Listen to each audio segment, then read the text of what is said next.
Mag-resign na si Pangulong Bongbong Marcos. Yan ang panawagan ni Davao City Mayor Baste Duterte. Sinabayan ng alkalde ilang oras bago magsimula ang prayer rally kontra sa People's Initiative sa Davao. Live mula sa Davao City, nasa frontline ng balitang yan si Gio Robles. Gio, ano na bang latest dyan?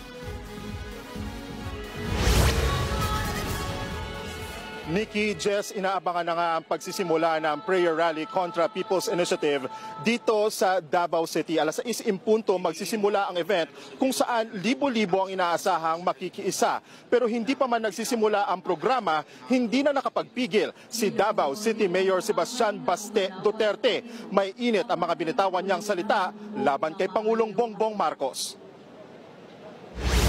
Sa isang leaders forum kanina, nanawagan si Davao City Mayor Sebastian Baste Duterte na magbitiw na sa pwesto si Pangulong Bongbong Marcos. Wala na daw kasing silbi at ginagawa ang Pangulo sa mga nangyayari sa bansa at kahit anya mamagitan man lang sa iringan ng kanyang mga kaalyado. Gaya na nga lang daw ng nangyayari kina Vice President Sara Duterte, ang kanyang ate, at House Speaker Martin Romualdez, at ang gusot sa pagitan ng Senado at Kamara. Narito ang ilan sa kanyang mga pahayag kanina.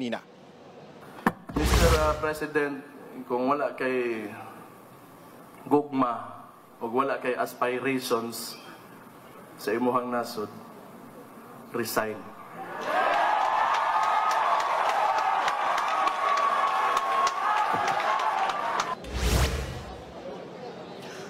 Ang mga banat na yan ng nakababatang Duterte na si Baste, sinabayan ng mga hiyawan na Marcos resign.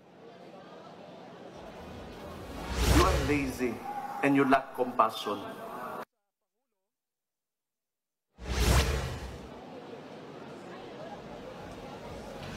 Alam daw ni Baste na pag-iinitan siya pagkatapos na mahang niyang mga pahayag, Jess, Nikki. Pero giit niya kanina,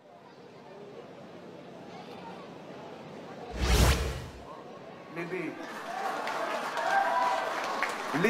leave the Philippines, you know, like if some country will accept me, you know, for political asylum.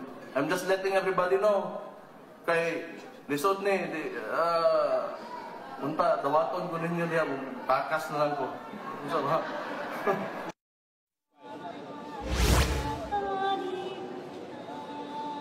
Samantala, sa isang pahayag, sinabi ni Vice President Sara Duterte na dadalo siya sa bagong Pilipinas Kick-Off Rally sa Quirino Grandstand dyan sa Maynila.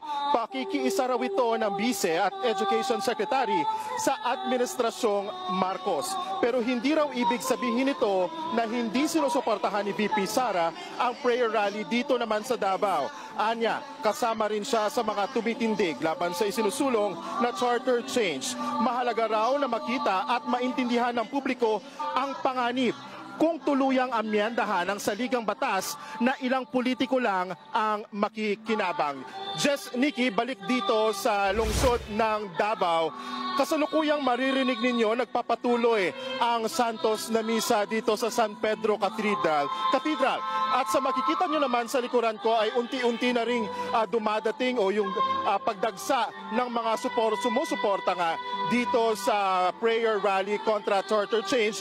Karamihan sa mga kapatid natin dito nakasuot ng itim na t-shirt na may mga katagang maisog, ibig sabihin matapang yan.